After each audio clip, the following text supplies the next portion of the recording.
This is Flipping Tables.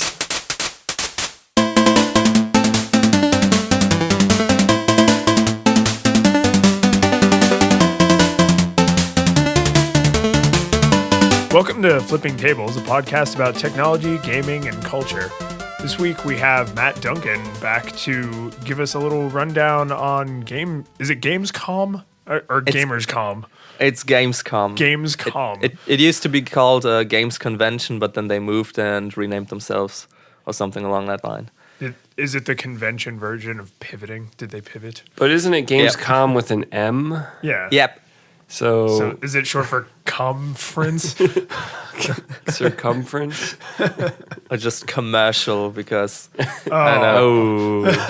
Take that. So you were there actually in multiple capacities, right? yeah. I mean, I knew ahead of time that I was probably not gonna be able to play anything there because just like any other con, it's just QueueCon. So if you want to wait in line for 3 hours, that's okay. That's the convention for you. But so I kind of got 2 jobs, if you can say it, or 3 jobs. I mean, I was cosplaying anyway, so that's something to do. And then I ran around with a microphone with flipping tables on it. So I tried to get some interviews and just some random material, which I'm going to upload later this week. And did you have any nice adventures with that beautiful red microphone? Oh yeah, it was fun.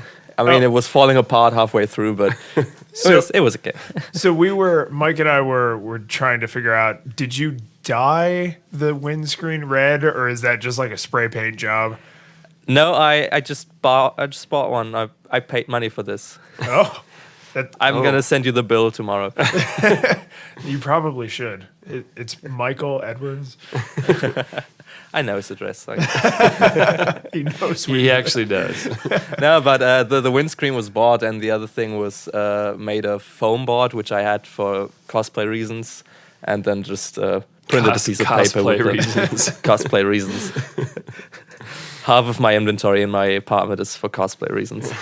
Which I have to say, and we'll put a link to some of the pictures you took in the show notes, but I guess it's just Link. We don't have like a special name. We don't know the name of the game he's coming from, but the new Wii U Link that you cosplayed as, Zelda U or something. Yep. Yeah, yeah.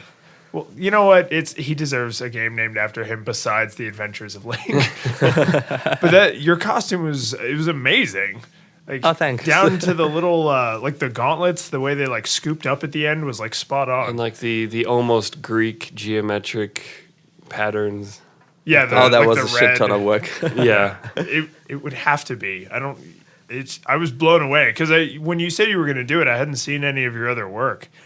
So, you're like, oh, I love this costume. I'm going to make this costume. And then I started to see pieces of it and I was like, is this what he does for a living? Like this is I wish I could. I mean, some people do that. They do commissions and they can get pretty pricey, but as long as you like do some premium stuff, I guess you can live from that. Yeah, it's some celebrity wants you to make their costume for him or something. Yeah. Yeah. I heard an interview a long time ago with a guy who made bespoke suits, and he said that there's no way to streamline the bespoke process because then it wouldn't be bespoke anymore. So he actually didn't make enough money in a year that he could take time away from making suits for other people to make one for himself. So he was like, I will never wear a bespoke suit, even though that's what I do for a living, because I actually can't afford to stop what I'm doing and make one for myself, which is kind of like, I don't know, sounds like a line from an Alanis Morissette song. But how ironic that is. Exactly. Yeah, so that was kind of the 2 jobs I had, and then there was more or less a 3rd job because, we were there from Wednesday to Friday, and the con goes from Wednesday to Sunday. The com goes. The com goes. Although technically, the thing is, and that's the first point, I need to flip some tables here. So Wednesday is actually supposed to be present business day. So they make a huge deal on their website about how you can only get a ticket if you're from the press or you're from the business. If you have a reason to be there on that day, you need to actually prove it to them.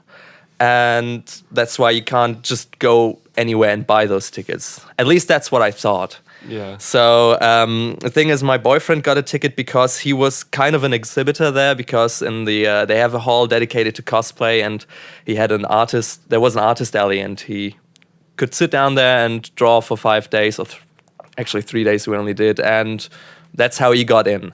So through that contact, I found out about a way why I could get in on Wednesday, which is through cosplay. So they needed like 100 cosplayers to fill this hall, so the press has something to take photographs of.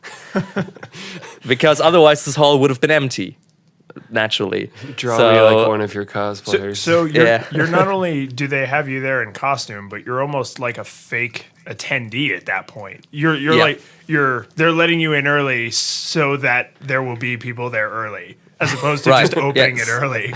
Right, so there are people there when the press goes like, this is the cosplay village, but we don't have any cosplayers there because it's Wednesday, nobody's even here. So that was the whole thought behind that. So I at least got the guarantee that I could get in at 1 p.m., which was the time where they would let those cosplayers in. Now I found out a way where I could get in at 8 in the morning, because otherwise I would have driven to Cologne, which is 1.5 hour drive, and waited there for 5 hours to get in, because my boyfriend had to be there. My boyfriend had to be there at 8 to get to his stall, to his booth. Well, yeah, so I got in at 8 a.m. Would you say you finagled your way in? Yeah, kind of. But the thing is, so you get there at 8 a.m. and about at 9 a.m. you kind of realize that the people who are there probably aren't supposed to be there. Or at least they don't seem like the press or from the business, because it's grandmas with their kids and random people who would have been to school if it wasn't holidays here in Germany at that time. Maybe you're just sexist and ageist, and that grandma is the most badass developer ever. Yeah, Matt, what's up? This is Well, actually not all this whole 20 of them. podcast is actually an intervention to call you out on your intolerance of the older gaming Yes, community. all grandmas. I'm sorry. I couldn't find the Angry Birds booth. Maybe they were from there. But anyway, so I kind of noticed that a lot of people were there who really couldn't actually be there by the rules, if they had played by the rules. So I looked it up on the website, and it was like, yeah, we check this when it was like they formulated it in a way that if they see you running around there and they have a feeling like you're not from the press, they would actually check it and throw you out. But obviously that never happened through the whole day. So all I'm trying to say is this is bullshit. So if you want to go, thing is, if you want to go to Gamescom and you want to do anything there, the only day you could go there is Wednesday, because it's not as full as the other days. And obviously it can't be that hard to find a ticket, because the whole of Germany kind of had a ticket for Wednesday. And they didn't have to work for it. So that was the other part. We had to be there at 1 p.m. and made kind of a parade to Hall 10, where the whole cosplay village thing goes off. And we're supposed to stay there for 2 hours, so the whole press could walk through and, I don't know, do interviews and photographs and that, which would have left me with, 3 or 4 hours for the rest of the convention. And so 3 or 4 hours to go through the rest of the 6 halls. So one line? Yeah. Maybe one line. Maybe I could play Final Fantasy XIV once. Or get to half of the queue of Oculus Rift. So, in effect, if I were to exaggerate a bit, they make you, in air quotes, work for the convention, because you're kind of an attraction there, while everybody else could walk around there since 8 a.m. and do whatever the fuck they want. And were you at this convention before they rebranded it and moved it? Yeah, I was there on the first Games convention, where it was in Leipzig, 2004. I think I was 14, so it was 2004. And how was it that time? Was it BS, or was it exactly the same but with a different branding? Well, it was a bit different. I mean, I don't have that much of a recollection of it, because the only thing I remember that was boring for the same reason as every com is boring, because I'm already saying it, that you just have to wait in line for everything. So you can look, but you can't touch. And I just remember it was kind of boring, because everything you saw there, you could see on the internet already, or a few days after that. So it wasn't exclusive. So there was no reason to be there because there was no exclusivity. Is that a word? Yeah. Yeah. There was no exclusivity there, so it was kind of like, okay, I'm not gonna do this again. But then they moved to Cologne, so it's not a 5-hour drive, so I was okay with it. The internet has kind of ruined a lot of things. I would not say ruined. Like video game magazines, you still love those. I do. Now you're like, oh, if I want to read month-old news, I'll get a video game magazine. But I mean, this to me is a huge benefit because now someone who is not part of the industry or part of the press or has a really good reason to cram themselves into this space doesn't have to. And I mean, we just had Comic-Con here in the States, which is now so renowned for having unacceptably long lines that I actually saw a video doing calculations on how much time is wasted in those lines. Like the massive productivity sink to the world. It's just like a convention full of Apple product launches. Pretty much. But the thing is, so like for me, there were some games they announced that I was really interested in, some movies and things, and I heard about them like a day or two later, and I'm cool with that. And Nintendo's just like, yeah, we'll just release all the trailers online and not even bother that was with amazing. the presentation. I mean, at least they were there this time. So 2 years back when we were there as Link and Dark Link and cosplay for Gamescom, there wasn't even a Nintendo booth. That was when they were like, yeah, okay, we're going to do Nintendo Direct from now on. And then I don't know, maybe they noticed that it was a bad idea, so last year they returned, and this year they were there with a big booth. Yeah, I get why the games companies need to be there to have like this marketing moment. Right. Yeah. So, I mean, I could have... that's the thing, I kind of regretted not just buying into the... I know, we got the German expression, bite into the sour apple, which means you're just gonna live with it and deal with it and I don't know, waited 3 hours to play Hyrule Warriors. That's what I could have done, so I could have played at least one game. Okay, at first I thought you said bite into the saw apple instead of sour apple. That's very different. Just like biting a saw. So are you excited as someone who went dressed as a character from the Zelda franchise, are you actually excited for Hyrule Warriors? Not excited enough to get a Wii U. If I had a Wii U, I would probably get it now, but it's not enough of a reason to. Will the new Zelda proper Zelda game be enough? Reason? Yeah, probably. I mean, we only saw a trailer now, but as soon as the gameplay at least kind of promises what they promised to be like open world and I know, Princess something Mononoke. fresh. I mean, what I understood was that it was supposed to be some fresh ideas in there, and if that's okay, I mean, Zelda games are always good, but I need something fresh now, and if that's true, so I'm gonna get it, of course. Yeah, there really hasn't been a bad Nintendo developed Zelda game. Yeah. wait. The CDI games are the best. Shut that whole conversation down. You're like Nintendo developed. Where's Ganon? We actually had a plan. Excuse me, princess. One way, maybe we're gonna do a cosplay group of the CDI Zelda characters. You need to have like your eyes be able to animate out of your body at random moments. Oh, we have contact lenses for that. And just like awkwardly scaling yourself next to each other. That's the weirdest artifact of that era of the CDI games was the characters just like dolly zooming in and out. Yeah, and they're just wobbly. They look like, like Dr. Katz or something. Yes. What was it? Was that Dr. Katz was the name of that show? And then all the wobbly Home Movies animation. had the same, and then they streamlined it after like season 3. Yeah, but it's like that without being a consistent aesthetic. Just like occasionally, whoa. It's like a green screen without motion tracking. Yeah, it's the zooming is very like Tim and Eric, but not trying to be funny. Yeah. Just terribleness. Not lampooning anything.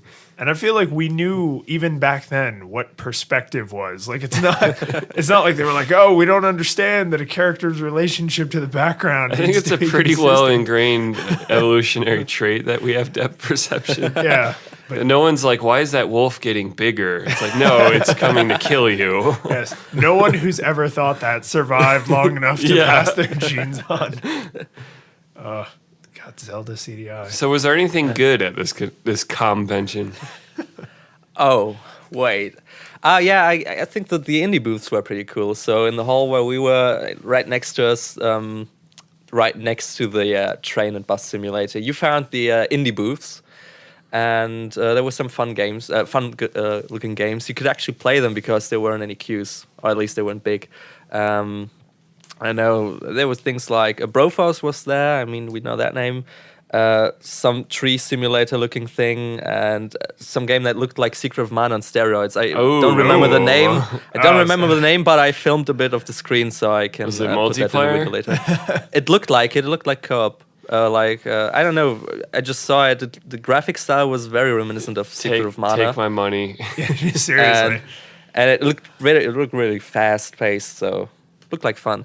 And another game I found there was Muse, which I haven't heard of before, which was kind of a music game, a free roaming music game. So there wasn't any score or anything. And when I saw it, I was tied to the ground for like 10 minutes. I was so hypnotized with it. So like an hour later, I came back with the microphone and actually did an interview with one of the devs. So I'm gonna upload this. So we'll have to link to your YouTube channel. Yeah. We can upload it to yours if you want it. Oh, you can take it. You can take the hits, take the analytics. Oh yeah, I can. Great. You gotta spread the love around. But it was a cool looking game. I mean, I grew up on games like Beatmania and Frequency and all that, and so it was great to see a music based game. And Parappa the Rapper. Oh yeah, Parappa. That was easily hard as hell. the greatest music based game.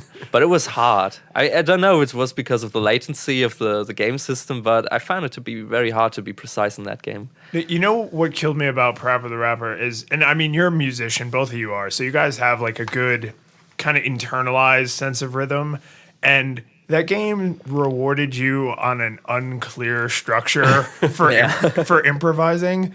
And I had a friend at the time that I played that game with a lot, and I tried to improvise like on rhythm and kind of with the beat in a way that made sense, and I would do well. And she would just mash the controller against the floor repeatedly and like let her dog walk on it, and somehow she would do excellent, phenomenally all the time, which then, of course, leads to the simple statement like, well, I'm just better at that game than you. And I'm like, but you're not doing anything reproducible. You're just smashing the hell out of the controller, which I think I had kind of a visceral reaction when like Rock Band came out years later, because I was like, here's a game that actually rewards you for having a sense of rhythm. Okay, I can. My 12-year-old self is now like justified. I am vindicated. Yes, exactly. That reminds me when we used to play track and field on the PlayStation, and we used Super Nintendo cartridges on two of the buttons that you were supposed to press really quickly, and you would just flop it back and forth on these two buttons because you had a lot of momentum with that. There's a long tradition. I mean, I think vividly to any 80s gamer is the Nintendo Power Pad for track and field. Oh, yes. Of course, you get down on your knees and use your hands to drum on it. Well, and do you remember in, I think, Mega Man 2, the second player controller, if you held, I think, right, then you couldn't die from pit damage. Like, if you fell into a pit, it just launched you out. You're just reminding me of it. I'd totally forgotten about this. Yeah, so you know exactly what I'm talking about. So what did I do, of course? I would just jam it into my dresser drawer and probably caused permanent damage to the controller. It seems like that was a nice heritage of old games, is they always left in the little like game tester things like that. Right. Because clearly that's why they would have that, right? They weren't just like for the hell of it, like, let's have player 2 do this. Surely that was to make testing the level easier. But when you're 8, it's like, if my friend is willing to sit there and hold down the right button for an hour, I'm like a god. Like, because we don't have multiplayer, but you can help each other. If I can rig up a chair leg to sit on the controller. Exactly. Well, what was in one of the Final Fantasies? There was like a faux, not really multiplayer, where you could like Final Fantasy 3/6. Was that it? You could turn on the second controller and both fight the battles. Yes. Yeah, which was like. That was a big deal. That wasn't advertised. Yeah, not as much as Secret of Mana. Well, yeah, that was also faux. Like, a friend can play or not. We don't care. So I'm curious, Matt. So you played a couple indie games, or you just got to actually scope them close up? I got to scope them. The only game I played was this music game Muse, but I played this when I was then at home because they gave me a free code for the game. Ooh. Full game, or is it still in like? It's still in alpha, development, but with that code I got, they said that the updates were free. So in effect, it's the full game as soon as it comes out. Since I don't want to link to the OK Computer ripoff band, we need to find a link for Muse. I have a GDC. I got something. There will be a link to the trailer. In fact, I have it right here. But it looks. It really sounds like you either go for the spirit of being there, or you go for one big thing or a bunch of indie things. Yeah. Which is kind of the trend I'm hearing with these sorts of conferences. Yeah. I mean, you can go there for 5 days in a row, and then you can go 5 big things. And some people just go there for the merchandise because you don't have to pay shipping. I mean, we bought some merchandise from Square Enix there. And but other than that, it's more of the spirit. I mean, it's not like I'm not going to go next year. It's just that I'm going to try to get a ticket for Wednesday and leave it at that. So... But will you cosplay again? Of course, yeah. I mean, this year the new Zelda wasn't even released. There was just a trailer. So I'm hoping next year I'm gonna be right on time. I mean, my boyfriend was there as Hyrule Warriors Link, which we need to take a serious photograph of because he looked amazing.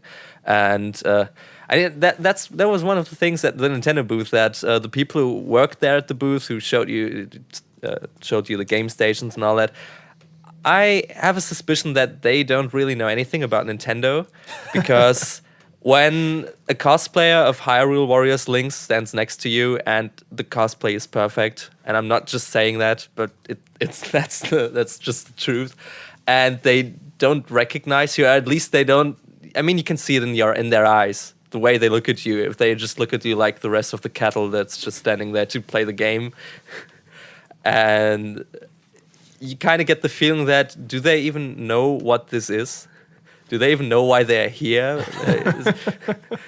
Well, it sounds like they maybe hire like booth runners. Yeah, that's what I mean. It's like at that point, your job is no longer to be knowledgeable about the game industry. It's to have like the fortitude to put up with throngs of hyper involved gamers. Yeah.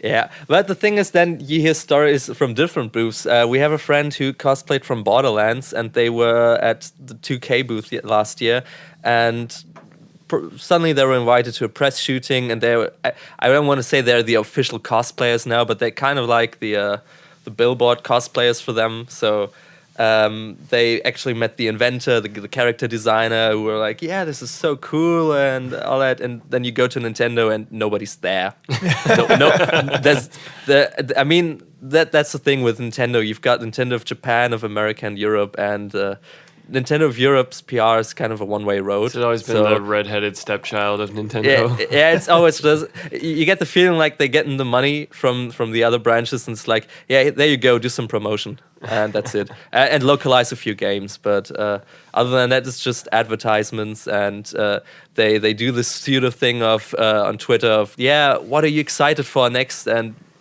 there's never any response or anything. I mean, you get the response from the people, but it's not like it means anything. It's just for show. Yeah. And then you see other developers who are really embracing the culture and the fans and all that, and the fan arts and the cosplayers and all that, musical covers and all that. And from Nintendo, at least from Nintendo of Europe, you don't get any of that. We were we actually had access to the business area because we had an exhibitor ticket for Wednesday. So we were there at the booth of Nintendo itself. So not the public booth, but the one with the business. And even there, you're getting looks like, yeah, you're not supposed to be here. Who are you even? And that's kind of discouraging. I mean, I'm not there to be like, yeah, Nintendo should put us on a pedestal because we cosplay their games. But I mean, just a little bit of acknowledgement, is that too much to ask for? Because it just makes the whole company just seem like a facade of Well, and just buy especially our when- games, but shut up. If they don't even recognize the character you are Yeah. from one of their most lauded franchises. From the like- game that's just been released. Yeah, that's. Yeah, no, because Mike and I did our little ridiculous shenanigans at InstructureCon this summer. Yeah, with Devo. And we got very real responses from the employees. And I mean, it's not like anybody rushed up and was like, "You need a job here. You're brilliant and amazing." Like it was just, but it was like that acknowledgement, like, "Hey, what you're doing is cool, and we appreciate it." Just that little head nod is like, Yeah, that's all I need. That's all I want. Thanks for taking notice. So I just watched the trailer for Muse, and a couple of things stood out to me. One, it looks like a combination of Flower and Yeah, I could say that. some other pixel junk game. I can't think. The Beats, like 2D side scroller pixel junk game. Doesn't matter if you can't think of it. It's like a trippy art style. Yep, seeing Flower. Yep. Yeah, it's like Flower / Flow kind of. But the thing that really just jumped out to me is a game that doesn't really rely on language in any way. Probably a lot easier to internationalize, Yeah. right? Because I mean, I have no Music idea. is the universal language. That's why every culture's music is completely different. Completely and totally different. But like I haven't gotten a chance to read this article, so I have no idea where these developers are from, but it doesn't matter because there's virtually no writing or speaking of any kind in the game. So like that's kind of a benefit to an indie dev. Because if you're like a huge AAA gamer, like if you're doing Assassin's Creed, you can't send Assassin's Creed from Japan to North America to Germany and not do anything. Yeah. Like, you at the very least you need subtitles, and probably you should re-record the voice acting, right? Whereas a game like this, you can just be like, it's done, it's international. You by have to design. take the violence out for Germany, and you have to add more violence for America. America, yep, yeah.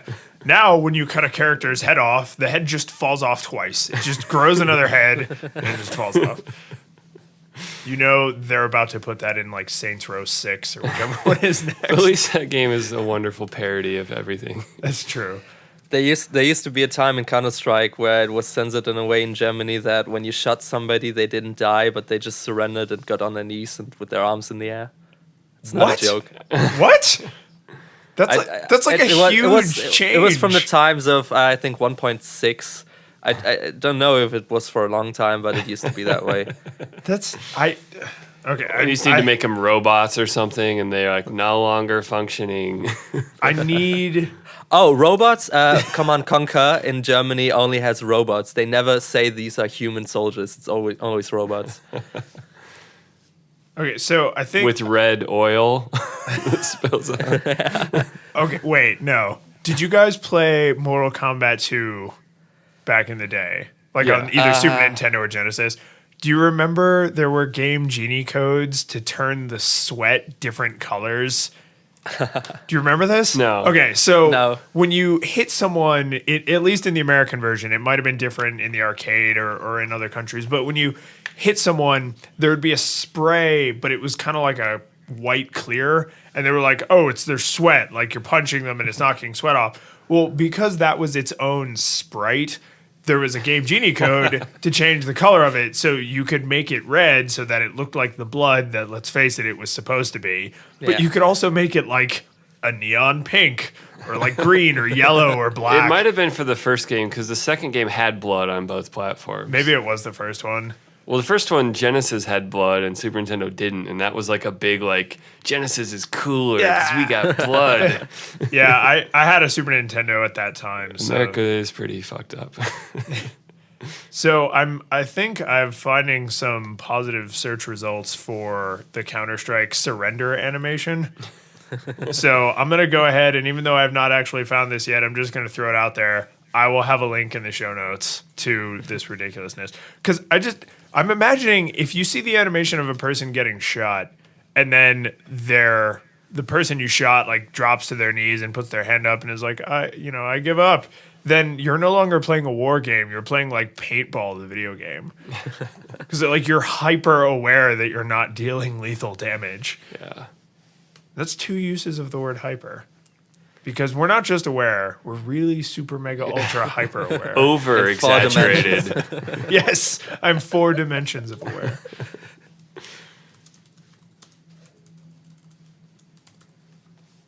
Oh, did you hear that?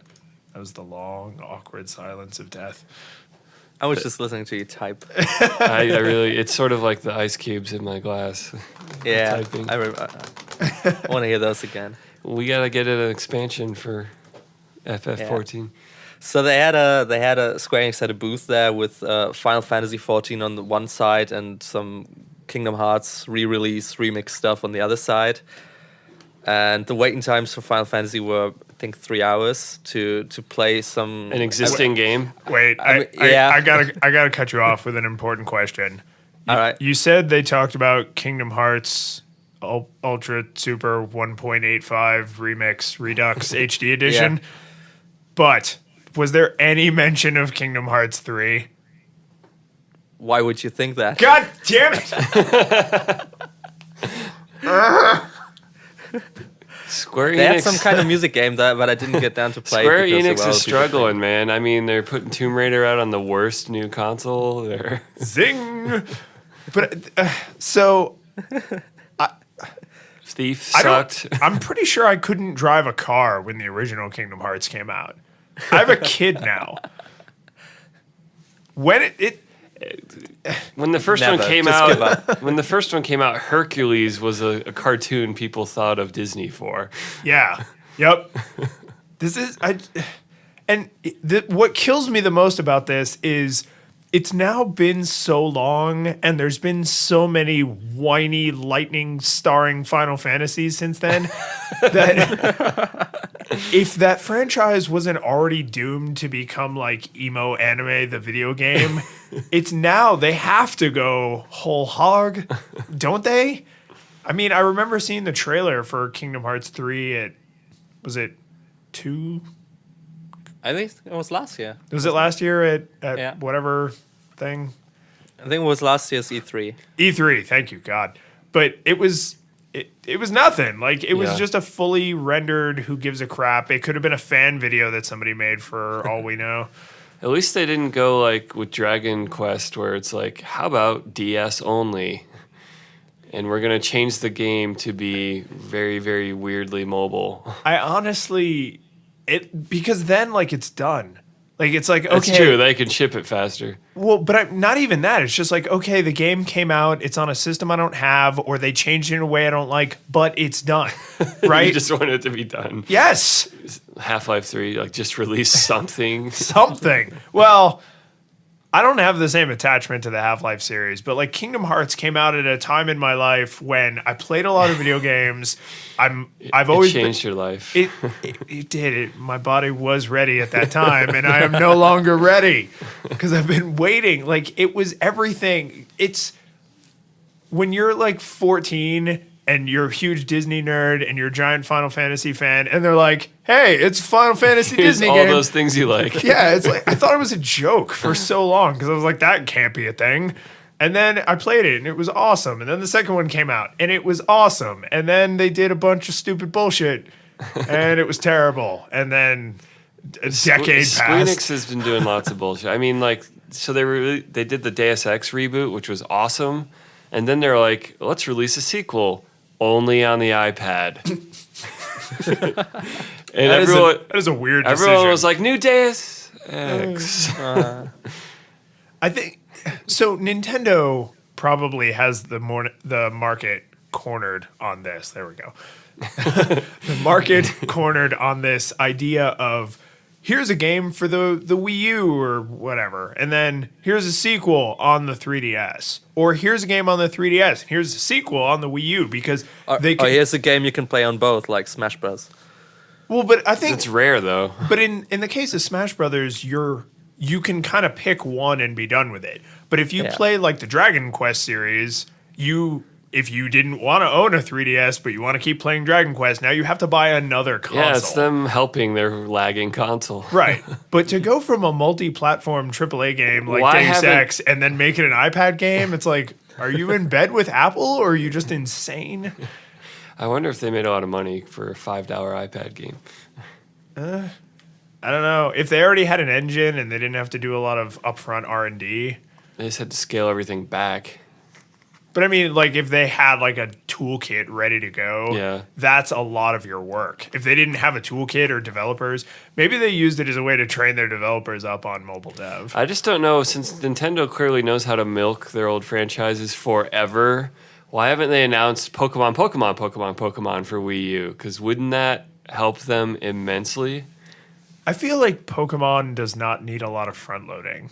Like, if they announced today that a new Pokemon game was going on sale later today, it would still sell 1 billion copies. Yeah, and it could just be like we made HD polygonal graphics for the first Pokemon game. Yep.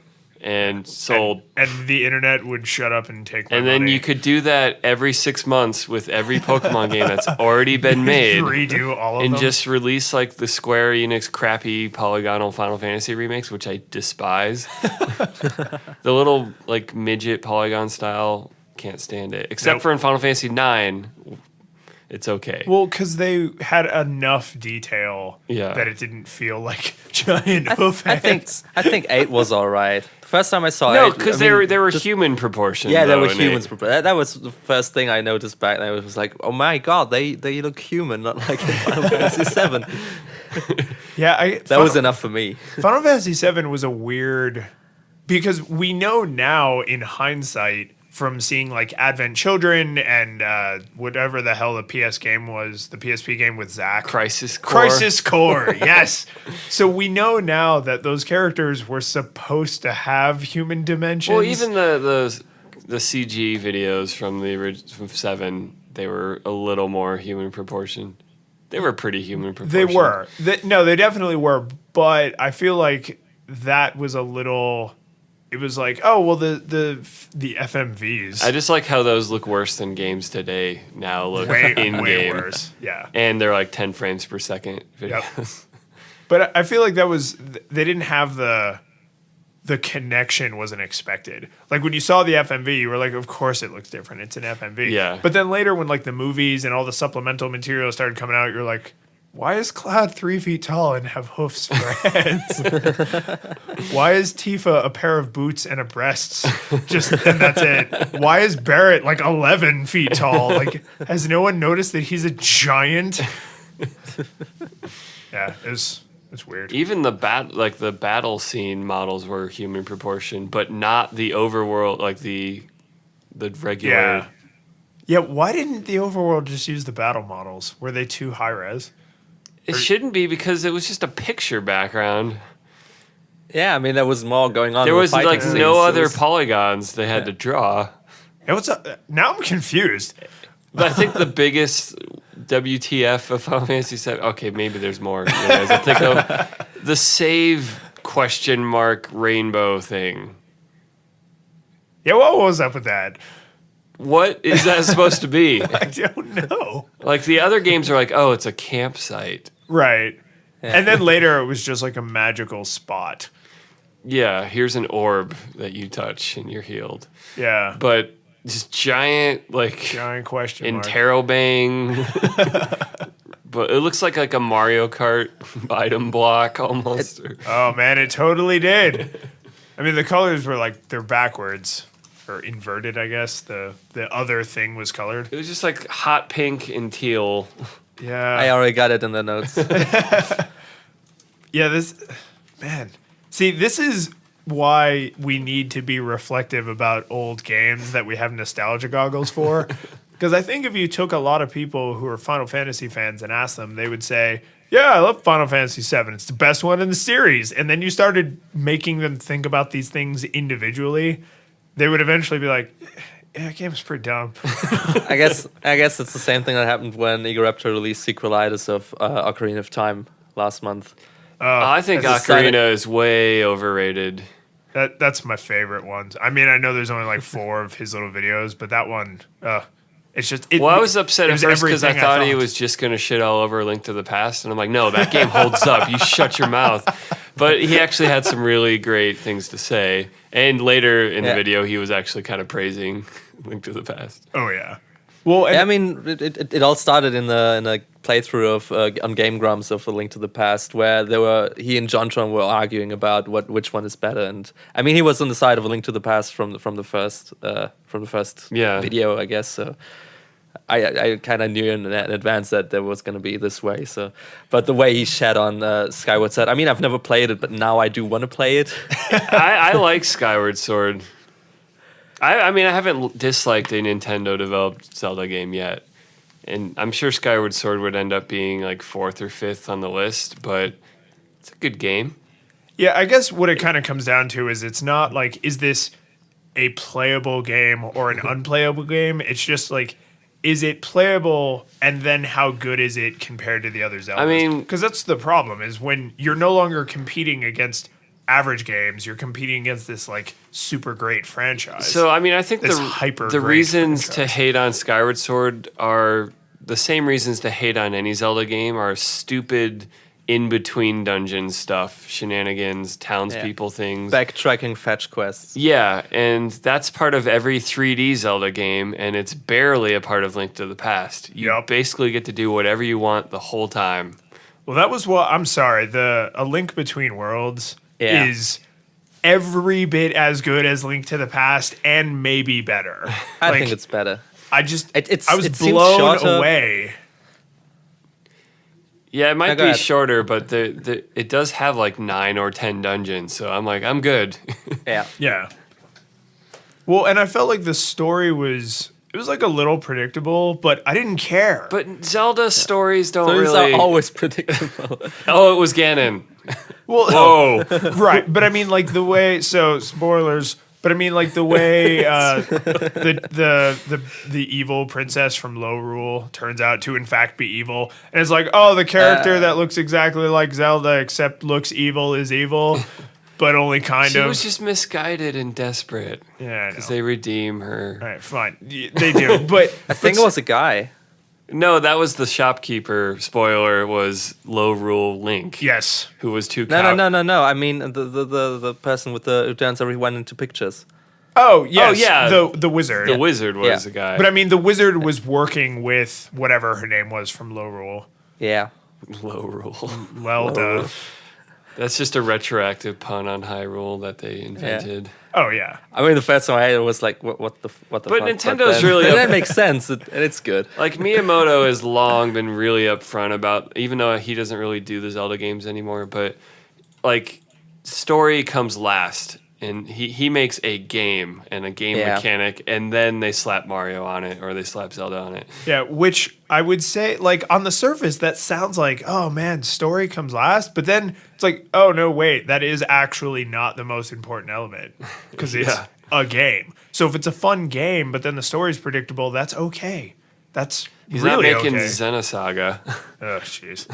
Which, I mean, there are games with super rich stories that I really love, but you can do the opposite and have a game with a super rich story that's terrible because the gameplay's terrible. Or you can have great gameplay, and you're just like, why do you keep interrupting me with this damn story? That's, Yeah. to me, that, I mean, because I didn't play Ocarina until I played the 3DS version. And that was part of it. It was like there was just a lot of, Man, you got to skip so much bullshit. oh, I know. No, because one of my childhood friends, like huge, crazy huge fan of that game. And when I told him I had played through the 3DS version, he was like, you haven't really played it then. But he meant that in a good way? No, he meant that. He was angry with you? Yeah. He was like, He's wrong. You don't have the experience of suffering through the Nintendo 64 version. I was like, I know, I waited. I'm the smart one. Like, What do you gain by in the water temple having to pause and move 3 screens every time you want to switch boots? because he's remembering Why? that crap through nostalgia goggles. Like an idiot. You're an idiot. Scientifically, traditions are an idiot person thing. Exactly. Yeah, I don't know, because I've restarted some old games that I had big time nostalgia goggles for, and I get like an hour into it, and I'm like, this sucks. Oh my god, have you gone back to any of the lesser known PS1 Square games? Like Maybe. I'm trying to think of some of the open-ended ones that were just kind of like half-baked. God, what was it called? Yeah, I'm gonna need some examples. All right, talk about something else. I'll look it up. So, what kind of worthwhile stuff did you see at the Square Enix display, Matt? Because we got so deliciously sidetracked there. You mean at the merchandise booth or at the games booth? At the game, I don't care about their crappy merchandise. Oh, it wasn't crappy. Oh, I'm going to show you a video of that. Filmed in 60 FPS. Beautiful figures and CDs. They actually have a CD collection of Final Fantasy sound effects. I don't know a lot about videography, so I need to know why you needed 60 frames per second. Saga Frontier. Because I could. Saga Frontier. Oh my god. Okay, now I have to go sidetrack myself Back to with this. Google searches, and you need to talk about the Square Enix Gamers booth. I was just going to say that I did 60 FPS because I could. So we have slow motion video of So you can put CD it- case behind a glass. So you can put it on YouTube and it'll make it 30 anyway. Yeah. No, but at the game booth, I mean, as I said, half of it was Final Fantasy, where you could just stand there and play in a guild of 8 people and defeat one boss, which I believe was set to easy mode because everybody won. And I don't think that everybody I mean, Mike, you and I know that it's not that easy just because you have a high level of character to beat an enemy. Yeah. So I guess it must have been pretty easy because everybody won and everybody got a t-shirt. So That's actually pretty clever, because they create the illusion of difficulty, and they're like, look at how great you are. yeah. And now give us $11 a month so you can play us. Oh, that, you know what it is? They hooked you. They're like, Yeah. First boss is free, baby. They almost got me the first day I got home and was like, it's just one click to renew my subscription. Or the opposite of like you get the notice that you just paid for another month and you're like, I should cancel that. Too easy to sign in. But on the other side, as I said, was just the HD remix of Kingdom Hearts and some Square Enix music-based game, which I didn't get to play. I wish I could have. But it was something to do with their soundtracks, I don't know. And then there was some other game by them. I don't know the name. It was some top-down action-adventure looking game. So it sounds like they're maybe trying to do some new IP, and they're just not really pushing it very hard. Yeah. It wasn't really the big display there. It's just Kingdom Hearts and Final Fantasy. That's what they were all about there. Which I would say makes sense if it seemed like they were backing either of those franchises. Because like they announced Final Fantasy 15 and then they haven't talked about it since. And then they announced Kingdom Hearts 3 and they haven't talked about it since. So I mean, I will step back and I will be fair and I will say that I understand that these are huge endeavors. The beautiful music, beautiful artwork. The game engine has to be reinvented because for Kingdom Hearts, it's been 1,000 years. And for Final Fantasy 15, they're moving to a different platform. So, like, I understand all that. But you're also one of the richest, most powerful game companies in the world. Can you not figure this out? I guess the same thing stands for Valve with Half-Life 3. You could say the same thing. Yeah, I don't think they're trying, though. Except Valve has never released a bad game. That's true. But I mean, I don't think Valve is working on Half-Life 3 and failing at it. Whereas I would say Square Enix is working on Kingdom Hearts 3 and failing at it. Yeah, I'd give Valve enough credit just because of their like flawless track record that they probably have, including Ricochet. Right. That's clearly the best game. We have the same opinion. It's important. They probably, that was just a test. They probably know what they want to do with Half-Life 3 because that's always sort of been like here's our new game engine, here's flagship new experience. That they're probably like, yeah, we can't do what we know we want to do with Half-Life 3 yet. That would be my guess, is like they want to do something so detailed with physics and characters and some kind of interaction that they're like, yeah, we're going to wait till the average game machine can handle this. Tell me what you guys think about this, because you're both way more familiar with Valve's like culture and properties than I am. I could imagine them right now secretly working and then coming out in a couple of years, maybe 1 or 2 years, depending on how it goes, and being like, Half-Life 3, Portal 3, Oculus Rift exclusives or some Yeah. 3D Or headset. Steambox exclusive. That's what some people are arguing right now. I think they would lose a lot of goodwill if they do that. Yeah, I think so. Yeah, I can imagine them putting it on 3D hardware exclusive, not maybe specifically the Oculus Rift. But they could PS4 it Yeah, if like- they come out with Morpheus. Yeah, 3D only. Like we've designed the entire experience, especially for Portal, because I mean, that would Hell be yes. a cool addition to Portal. Even though I would love to just play more Portal story on the Portal 2 engine because I love that universe. Just get Stephen Merchant back because Yeah. and J.K. Simmons. Oh Right. my god. Ugh. That was the most He's the amazing best. thing playing through Portal 2 for me was I was already like, this is the best voice acting ever with Stephen Merchant. And then you fall into the 70s and Yes. you get J.K. Simmons and you're like, holy shit. His rant about the lemons when he's like really sick. That's just like one of the greatest things ever. I'm gonna link to that in the show notes. And that's why, like, yeah, Valve just always amazing. So, I bet they're waiting till they can really do something new. Because Half-Life's been one of those series, other than the episodes where they're like, all right, fine, we'll try to give you Half-Life in shorter than 10-year intervals. But I don't know. So The other thing is Valve has the luxury of taking their time because they just have money pouring in from Steam. yes, Other game publishers don't have money just automatically coming in all the time. yeah, which is, I mean, for a company that was maybe less dedicated to their craft, that would be a curse because Yeah. then they could just be like, well, why would we ever make a new game? We have this permanent stream of money. Like, it's not like we have to go and work on our irrigation. Like, we are flooded with money. This is why I hope Valve always remains privately owned. 'Cause are they a private They're not company? public. Yep. Okay, keep Which it up. means One of the that, few. 'cause, yeah, if they were public, I imagine they'd be like, stop making all those risky games. Just sit on your stack of money with Steam Yeah, and start charging people more for things. pretty much.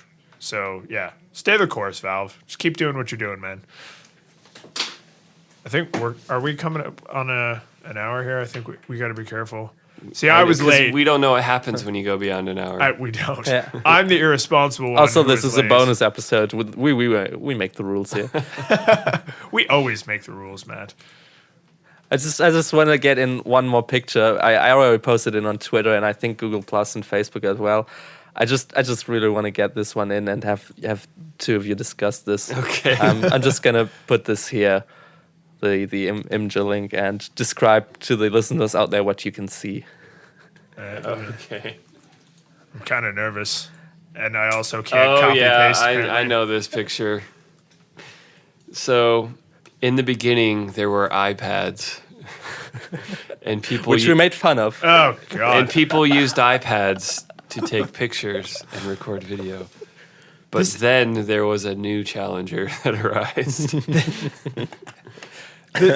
This is well. First off, I have to know. So you took this picture of this insane person using what looks like a netbook? is it a Transformer Prime? What? Maybe it's an It's Android either tablet it's- book thing. Yeah, it's like It's a netbook. It's Yeah. netbook size. So, but I mean, so what kind of camera did you take this picture with? With an action cam. It's like a GoPro, but it, not a GoPro. it wasn't Okay. a Microsoft Surface table. No. No. It wasn't the backup camera on a Honda Civic. I want to see someone backing a car up to like the Grand Canyon just to capture the moment. This is this is one of those things. Tell me what you guys think about this, because we say we're a show about culture, and I like to think that we are. So I hate things like this because there's really no functional reason to feel like what this person's doing is stupid, other than that it just feels so stupid. Right? Like he's just It's a camera. yeah. I mean, and we even have the phrase, the best camera is the one you have with you, right? So maybe that's really the only camera he has. Maybe whatever was happening wouldn't be happening forever, and he had his laptop out, but his phone was in his pocket. So he just held his laptop up because the camera was already right there. But it looks so dumb. So now I have to share another picture that I posted in response to Matt about this, which is this imager, which we shall discuss. Imager's getting all the business today. Oh. So this is for our audio listeners. Oh, yeah. This is a guy in what looks like a Starbucks with like a 27-inch iMac on the table in front of him, which I will say, so I've seen a lot of pictures of people doing this kind of thing, and there was a sushi place in Tampa, Florida, because real or Florida. Was it Fake or Florida? Fake or Florida.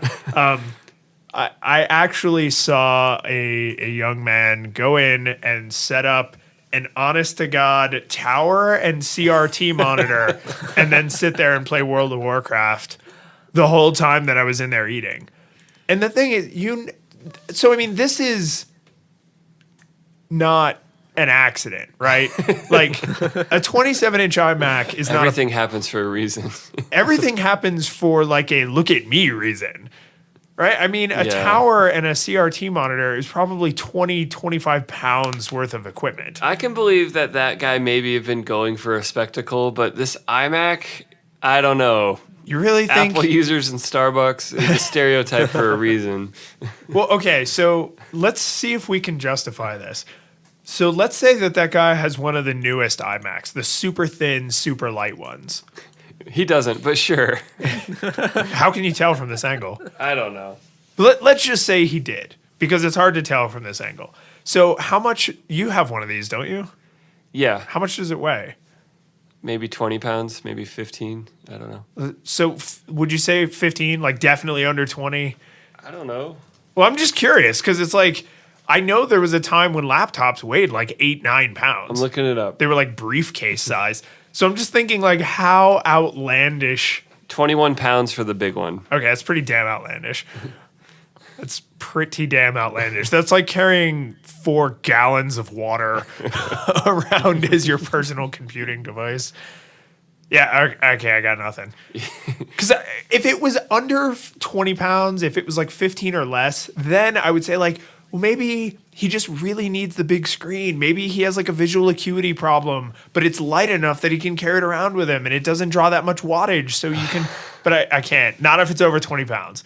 I just think I think it looks like some guy who lives in a dorm on a college on campus, and I don't know, they had internet problems and doesn't have any friends where he could go and crash and put his PC. Yeah. And so the first thought he has was like, yeah, Starbucks has free Wi-Fi. I gotta hand in my paper tonight, so I do some research and.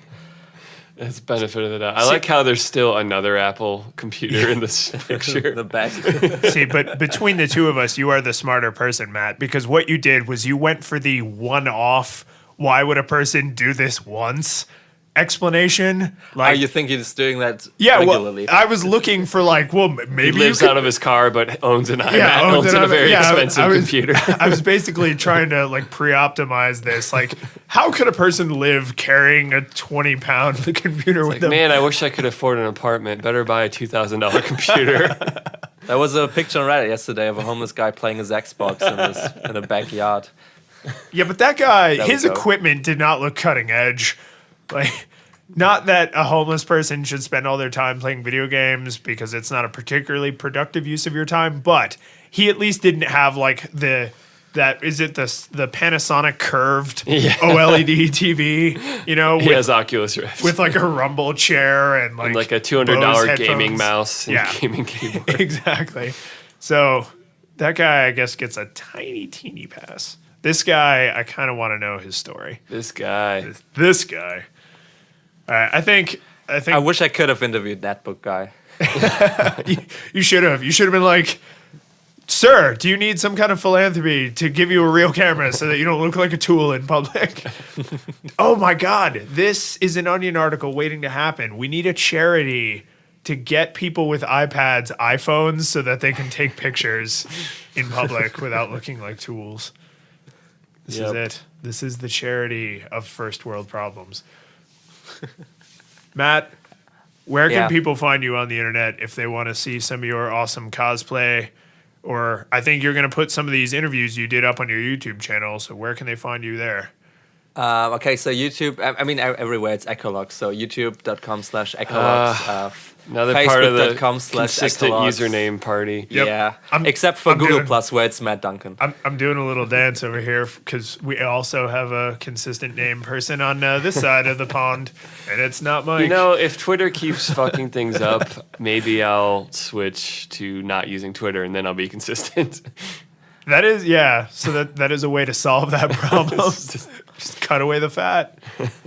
So, Mike, where can people find you? Medwards Music on Twitter Medwards. and pseudomichael.com. Woo! People can find me at Lyons in Beta. Period. Just at Lyons in Beta everywhere. When in doubt, Lions and Beta. When in You can doubt. find show notes at flippingtablespodcast.com/028. It is. Do it. This is our first double weeker, but I think we decided this show gets a Nope, new regular trend, double week. No, the show gets a regular episode number, but we're still acknowledging that it's like a bonus episode. Bone ass. Bone ass episode. So thanks a lot for being our on the ground reporter at Gamescom. Yep. I'm never gonna That was- get that right. I'm always gonna want to say it with an N. Yeah, me too. Everybody does it. Gamescom convention. Comptroller.